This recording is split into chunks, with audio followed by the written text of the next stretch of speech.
अमीर Jamaat Islami Pakistan senator Sirajul हक के ऐलान ते मज़लूम फ़लस्तीनी मुसलमान की हिमायत लाइ जमात इस्लामी ज़िला जैकाबाद पारां एहतिजाजी मुज़ाहिरो कयो वियो।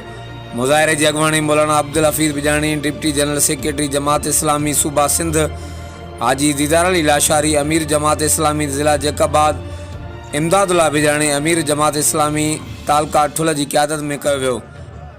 मुज़ाहिरो दफ़्तर जमात इस्लामी का थींदो प्रेस क्लब जैकाबाद पहुंची जलसे की सूरत खे इख्तियार करे वियो, जिते मुज़ाहिरीन पारां इसराइल खिलाफ़ सख्त नारेबाज़ी कई वई।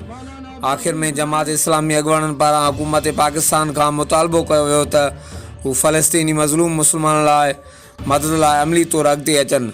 हर वक़्तु आगाहण लाइ ॾिसंदा रहो JTN वेब न्यूज़।